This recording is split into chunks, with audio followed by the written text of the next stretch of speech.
Kemah suci adalah tempat di mana Tuhan bertakhta. Pada masa itu saudara, pada masa perjanjian lama sebelum karya kayu salib, bicara tentang kemah suci adalah bicara tentang tempat di mana Tuhan hadir untuk siapa? Untuk umat-umatnya. Tetapi melalui karya Tuhan yang luar biasa di atas kayu salib, maka tidak ada batasan lagi. Makanya akhirnya apa? Tuhan hadir di mana saja, katakan amin. Nah, dan terlalu spesifik ini saudara, apa sih yang mau Tuhan sampaikan kepada bangsa Israel pada saat itu adalah apa? Tuhan mau mereka menyediakan tempat di mana apa? Tuhan akan hadir di sana dalam kehidupan mereka. Untuk apa? Untuk menemani sepanjang perjalanan mereka. Saya mau bilang saudara, saya sangat percaya saudara semua yang hadir saudara menyediakan tempat di hati saudara, di hidup saudara untuk Tuhan, katakan amin. Dan saya mau bilang saudara, pegang teguh itu terus supaya apa? Sepanjang tahun, sepanjang kehidupanmu, penyertaan Tuhan sempurna. Yang setuju boleh berikan tepuk tangan yang paling meriah buat Tuhan. Haleluya. Nah, dan hari ini saudara, saya mengajak saudara membahas tentang dampak ketika Tuhan menyertai saudara dan saya. Dampak ketika Tuhan ada dalam setiap langkah hidup kita. Sekali lagi saya mau bilang saudara, doa saya melalui Tuhan hari ini, saudara saya mengerti dampak penyertaan Tuhan, sehingga saudara senantiasa berjalan bersama dengan Tuhan. Tepuk tangan yang paling meriah buat Tuhan. Haleluya. So, apa dampak penyertaan Tuhan saudara? Yang pertama saya mencatat di sini saudara adalah bicara tentang sekalipun tidak ada jalan, Tuhan sanggup buka jalan. Sama-sama bilang sama saya, sekalipun tidak ada jalan. Sama-sama bilang sama saya, Tuhan sanggup buka jalan. Amin. Saya kasih PR saudara. Haleluya. Gak apa-apa ya, saya gak pernah kasih PR, saya kasih PR saudara. PR-nya adalah baca Keluaran 14, 9-16 nanti di rumah kalau saudara ingat. Kalau di sini kita baca ayat 15-nya saja saudara. Yuk, Keluaran pasalnya yang ke-14, ayatnya yang ke-15. Sama-sama kita baca saudara. Ayatnya yang ke-15 dalam Keluaran 14. Yang sudah di sana boleh bilang aku diberkati. 3, ya. Berfirmanlah. Mengapakah? Katakanlah kepada orang Israel supaya apa? Sekali lagi saudara, 3, ya. Berfirmanlah Tuhan kepada Musa, mengapakah engkau berseru-seru demikian kepadaku? Katakanlah kepada orang Israel supaya apa? Kalau saudara baca kisah keseluruhannya saudara, ini adalah salah satu kisah yang saya percaya saudara tahu, di mana pada saat itu mereka baru keluar dari tanah perbudakan Mesir saudara. Tiba-tiba saudara, di depan mereka jalan buntu. Kenapa? Ada lautan terbentang luas di sana, sedangkan tentara Mesir sudah datang mengejar. Dan kalau mereka itu dikejar, saya mau bilang saudara, cuma 2 kemungkinan. Yang pertama akan ditawan lagi, balik lagi ke perbudakan dan dalam penyiksaan. Yang kedua, mereka akan diselesaikan di situ saudara. Jadi mereka sangat takut saat itu saudara, ketika mereka lihat tentara Mesir sudah datang menyerang. Mereka mau maju, nggak ada jalan saudara. Makanya dalam bahasa aslinya saudara, kata berseru-seru, bahasa Ibraninya saudara, Za'ak itu menjerit sambil menangis. Begitulah kira-kira saudara. Saya akan lakukan itu 9 kali hari ini. Haleluya. Karena memang saking ketakutannya saudara. Tapi yang menarik, saya percaya semuanya tahu, apalagi yang memang udah dari sekolah minggu, udah rajin sekolah minggu dari kecil, udah sekolah minggu. Bahkan waktu dia lahir, haleluya. Saya percaya tahu kisahnya, di mana laut itu terbelah. Saya mau bilang saudara, masuk tahun yang baru, kalau ada penyertaan Tuhan bersama saudara dan saya, sekalipun gak ada jalan, Tuhan sanggup buka jalan. Tepuk tangan yang paling meriah buat Tuhan.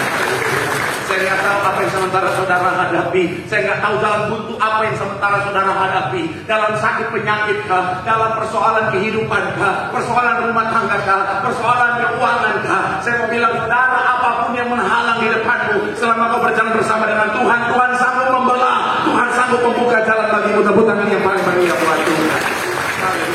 Kemarin saudara, kalau saudara follow Instagram saya, saudara punya tahu saya pendeta yang memangnya mau ngapain benar. Tapi sekalipun sibuk luar biasa, dan saya tetap sempatkan untuk apa saudara? Untuk melayani jemaat saudara. Artinya begini saudara, ketika ada undangan jemaat untuk berdoa, saya selalu berusaha walaupun memang nggak bisa semuanya, tapi saya selalu berusaha saudara untuk bisa mendoakan jemaat saudara, untuk hadir dan mendoakan jemaat. Kemarin ada satu jemaat yang undang saya saudara, kesaksiannya begini saudara. Itu ke sama saya, Dia seorang pengusaha, keluarga dia pengusaha, tapi memang masa-masa yang tidak mudah. Yang namanya pengusaha kan gitu saudara, naik turun saudara. Nah dia lagi di posisi terendah saudara. Kemudian untuk memulai sesuatu, dia tanya-tanya saudara, sebelum memulai itu saudara, dia butuh katanya 45 juta. Tapi nggak ada jalan, dia sampai bilang sama istrinya, udah mah kita doa sama Tuhan, kalau memang Tuhan mau kita jalan, Tuhan pasti kasih siapkan semuanya, gitu katanya. Nah tetapi waktu itu saudara nggak ada pemasukan sama sekali, rekening juga nggak ada saudara. Akhirnya singkat cerita saudara, mereka doa saat itu saudara sama Tuhan dan bilang, Tuhan kami mau memulai ini Tuhan, tapi kami nggak ada jalan, kami nggak ngadong nyepeng Tuhan, kami nggak ada Tuhan. Iya Tuhan, jadi Tuhan kami pasrah aja, kami berserah aja sama Tuhan. Kami udah lakukan bagian kami akan berusaha Tuhan, tapi Tuhan kalau Tuhan berkenan Tuhan pasti siapkan. Tapi ya udah Tuhan, kami berserah sama Tuhan. Itu kisahnya saudara. Singkat cerita saudara, katanya 3-4 hari setelah mereka doa bersama itu saudara, tiba-tiba ada masuk di rekeningnya saudara, transferan, no name, tidak ada nama saudara. Tidak ada nama, mereka butuh 45 juta, yang masuk berapa? 46 juta. Ada bonus 1 juta saudara. Ada doa. Tapi akhirnya saudara, mereka langsung cek semua. Jadi partner mereka, ada nggak yang kirim uang? Mereka cek semuanya, ternyata nggak ada. Mereka cek lagi saudara, sampai katanya ke klien-kliennya, ada nggak yang kirim uang? Sampai ke keluarga besarnya, ada nggak yang kirim uang? Nggak ada katanya saudara. Akhirnya mereka tunggu telepon dari bank, nggak ada telepon masuk. Sampai udah berapa lama saudara? Mereka tunggu sampai hari ini saudara, 8 tahun yang lalu katanya saudara. Itu terjadi, tidak ada satupun yang ditelepon saudara. Dan saya mau bilang saudara, itulah yang menjadi awal. Akhirnya apa? Mereka memulainya dan akhirnya apa? Bisnis mereka jadi diberkati Tuhan. Tepuk tangan yang paling meriah. Jangan ada bisnis saudara berharap ada orang salah transfer ya. Kalau orang salah transfer balikin ya, jangan. Berdoa tidak. Ada yang Pak saya transfer tidak. Ini berkat dari Tuhan tapi hati-hati juga, ada loh modus karena data kita diambil saudara, akhirnya dia pinjol transfer ke kita terus dia bilang salah transfer. Ada yang akhirnya apa? Ditransfer balik, padahal itu ternyata penipu saudara. Hati-hati saudara. Yang pasti saya percaya saudara semuanya Tuhan akan menggerakkan hikmat dan pelindungan. Amin. Tapi sekali lagi saya mau bilang saudara, sekalipun nggak ada jalan, Tuhan sanggup buka jalan. Bilang sama kanan kirimu, Tuhan sanggup buka jalan. Bilang sama kanan kirimu, berjalan bersama dengan Tuhan. Tuhan sanggup buka jalan. Tepuk tangan yang paling meriah buat Tuhan. Yang kedua saudara, apa dampak ketika saudara saya berjalan bersama dengan Tuhan? Yang kedua saya mencatat di sini, sekalipun pahit, Tuhan sanggup mengubahkannya menjadi manis. Sama-sama bilang sama saya, sekalipun pahit. Sama-sama bilang sama saya, Tuhan sanggup ubahkan jadi manis. Amin. Coba kita lihat saudara, ayatnya yang ke-22 sampai 25 dalam Keluaran 15. Ayatnya yang ke-22 sampai 25. Keluaran asalnya yang ke-15 ayat 22 sampai 25. Yang sudah di sana boleh bilang aku diberkati Tuhan. 3 ya. Usaha 3 hari lamanya mereka berjalan dengan tidak mendapat apa?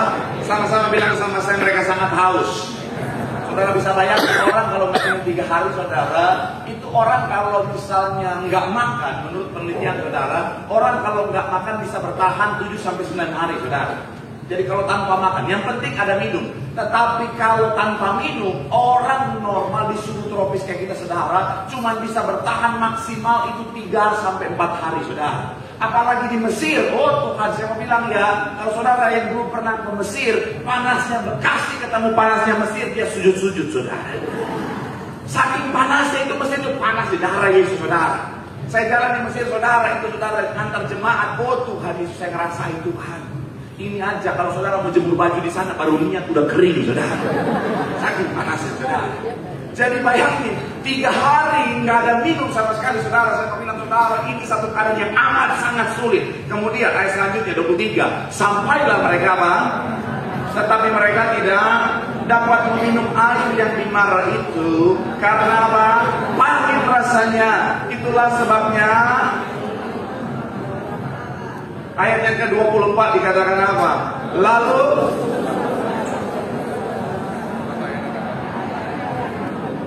tahan sampai di sana, saudara bayangin kan? Udah aus, udah kering saudara. Terus tiba-tiba ada air pas minum, pahitnya bukan main. Saya mau bilang saudara yang sudah lama jomblo di sana. Pas ketemu jodoh, pasti pahitnya bukan main. Awalnya promosinya luar biasa. Manggil istrinya, hasianku, saya itu. Cuma lagu itu sama awal tuh. Aduh, pas nikah, baru 2 minggu menikah, manggil, udah nggak ada hasian. Manggil, lantiu, sini kau. Hilang kemesraan. Bayangin, apalagi bicara tentang itu, saudara, keadaannya sangat pahit.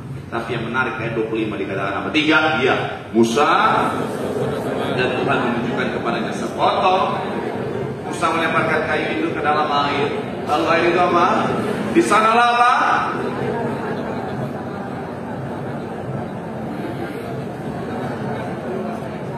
Saya mau bilang saudara, sekalipun pahit Tuhan sanggup ubahkan jadi manis, katakan amin. Saya mau bilang lagi depan setiap kita, mungkin tahun yang lalu saudara adalah tahun yang pahit buat saudara, dimana mungkin di tahun yang lalu saudara mungkin kehilangan pekerjaan, bisnismu mungkin hancur. Ketika bicara tentang kesehatan, kau mengalami kenyataan yang tidak mudah atas kesehatanmu. Ketika bicara tentang dalam rumah tangga, kau mengalami situasi yang pahit dalam rumah tanggamu, dalam apapun dalam kehidupan di masa tahun 2024 kemarin mungkin adalah tahun yang pahit. Tapi saya mau bilang saudara, kabar baiknya masuk tahun yang baru, Tuhan sanggup ubahkan semua menjadi manis, katakan amin. Makanya saya suka satu lagu saudara yang bilang begini saudara, itu Yesus selalu manis. Saya kemarin saudara khotbah di keluarga besar, persatuan keluarga besar Maluku. Oh memang panitianya bilang, Pak, ini yang hadir Pak. Kalau Bapak lihat rupanya sangat-sangat ini kan ada debt collector, ada mata gelang, katanya, udah nama Yesus. Jadi saya khotbah, shalom. Penuh tekanan. Haleluya. Terus sekali lagi saya mau bilang sekali lagi saudara, bahwa ikut Tuhan selalu manis. Amin. Saudara punya masalah yang pahit, atau mungkin Pak Pendeta, saya masih hari ini Pak Pendeta lagi dalam situasi yang pahit. Saya mau bilang saudara, Tuhan sanggup buat itu manis. Tinggal tunggu waktunya Tuhan. Saya pernah cerita, saya juga pernah mengalami masa-masa yang sukar, masa-masa yang menyakitkan, masa-masa yang berat, masa-masa yang penuh dengan air mata, masa-masa di mana saya pikir hidup saya nggak lama lagi sudah. Tapi karena ada penyertaan Tuhan, tinggal tunggu waktunya Tuhan. Amin. Yang penting percaya. Nah, ada kemarin jemaat juga yang saya doakan saudara. Dia juga sama saudara. Dia cerita satu kesaksian saudara. Jadi di tahun 2017 itu dia lagi dalam kondisi yang sangat-sangat sulit bersama dengan keluarganya, lagi dalam kondisi yang amat sangat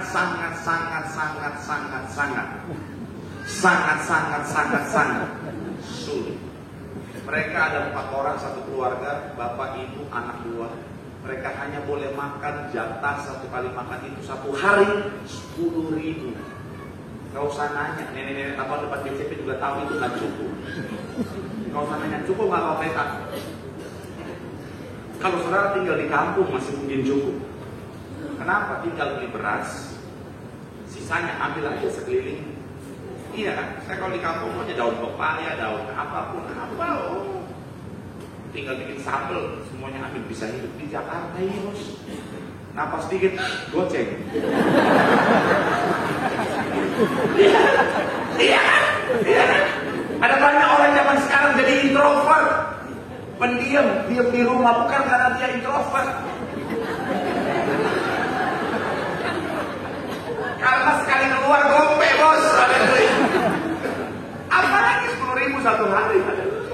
Tapi sekali lagi saya mau bilang saudara, hari ini keluarga itu menjadi keluarga yang amat sangat diberkati karena mereka selalu mengandalkan Tuhan. Tepuk tangan dulu yang paling meriah buat Tuhan. Saya mau bilang sekali lagi saudara, sepahit apapun keadaan kita, bersama Tuhan, Tuhan sanggup ubahkannya jadi manis. Tepuk tangan yang paling meriah sekali lagi. Bilang sama kanan kirimu, bersama Tuhan, dalam penyertaan Tuhan, semua Tuhan sanggup ubah jadi manis. Tepuk tangan yang paling meriah buat Tuhan. Yang terakhir mesti bersiap-siap maju depan. Yang ketiga, apa dampak penyertaan Tuhan dalam kehidupan setiap kita? Saya mencatat yang ketiga, sekalipun badai dan rintangan menghadang, Tuhan sanggup membuat kita sampai pada tujuan. Sama-sama bilang sama saya, sekalipun badai, Sekalipun rintangan menghadang, Tuhan sanggup buat saya sampai pada tujuan. Amin. Kita lihat saudara ayatnya yang ke-15. Keluaran 33 ayatnya yang ke-15. Haleluya. Ayatnya yang ke-15. Sama-sama kita baca. 3, ya. Berkatalah Musa kepadanya, jika kau sendiri tidak membimbing kami, jangan apa?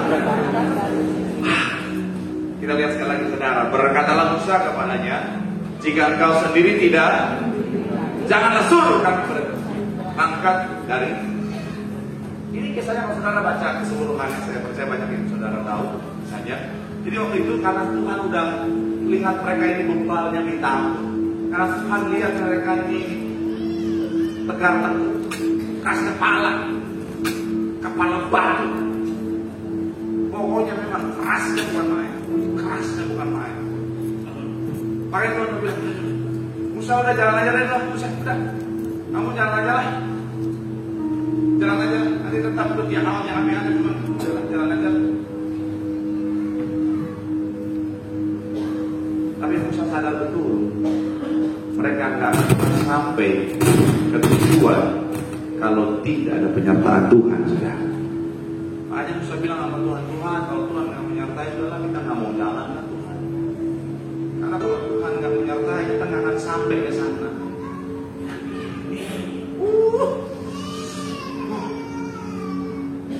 Satu bagian yang benar-benar luar biasa. Muncul ayatnya dan jadi lagu. Bila kau telah beserta, saya lupa kuncinya dari mana. Oh dari G ya, dari G kan. Memang worship leader kita luar biasa. Kau tak beserta, ku tak mau berjalan. Ku perlu Tuhan, pimpinlah aku dengan kasih karunia-Mu.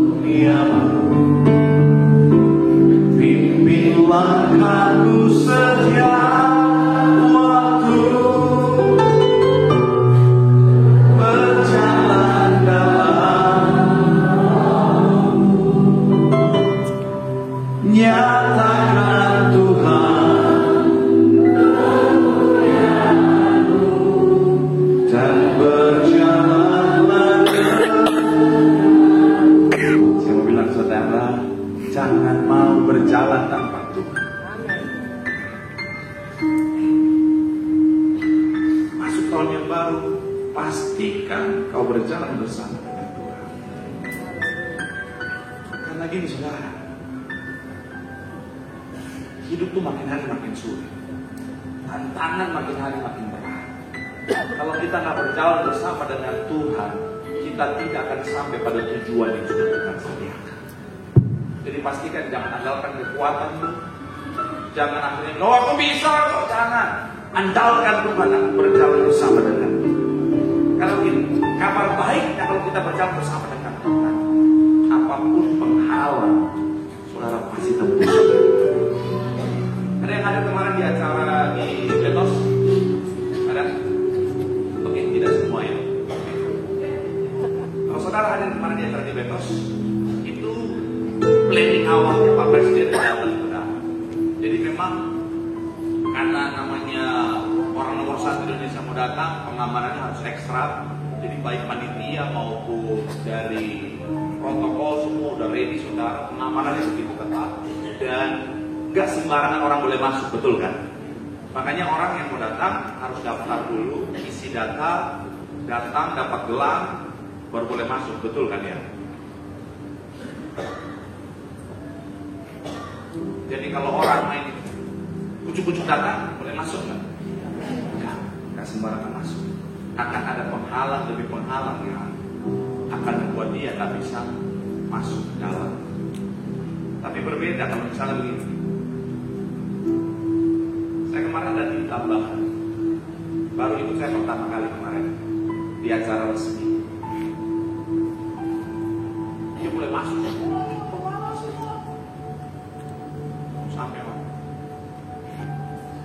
Kenapa?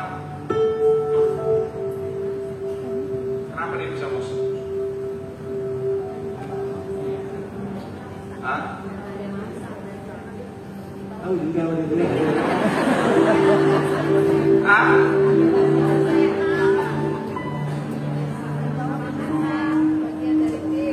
Sederhananya begini, karena dia berjalan bersama saya. Saudara siapapun datang, kalau saudara jalan sama saya, dengan sekarang kalau sombong ya, kebetulan kurang dalam. Saudara mau masuk ke ruangan yang paling mana, mau makan mana pun, sampai masuk ruang ibu gembala juga boleh. Bisa, kenapa? Bersama saya. Kalau sendirian, ya semuanya kecuali oleh wanita tentunya saya nggak bisa ya, tidak semua orang. Tapi semua ruangan yang lain bisa. Kenapa? Karena berjalan bersama dengan saya, dengan segala kedatangan. Saya mau kasih gambaran begini, saudara. Begitupun kita bersama Tuhan. Kalau kita jalan sendiri ada banyak perkara yang nggak bisa kita tembus.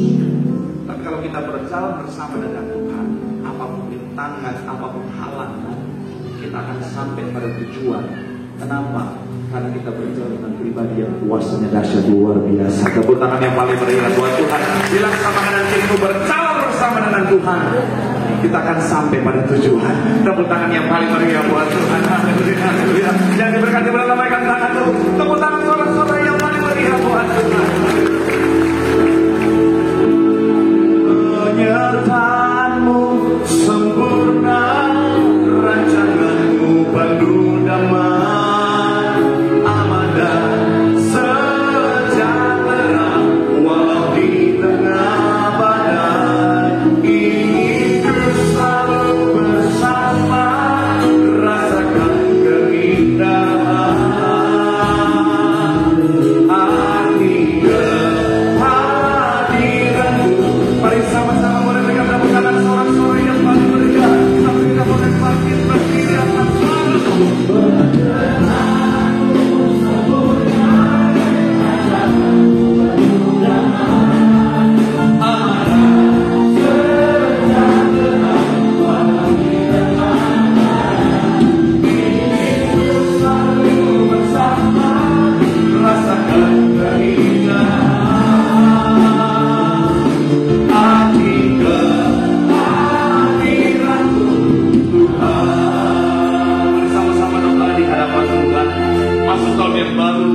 Tuhan mengingatkan setiap kita, pastikan kita berjalan bersama dengan Tuhan.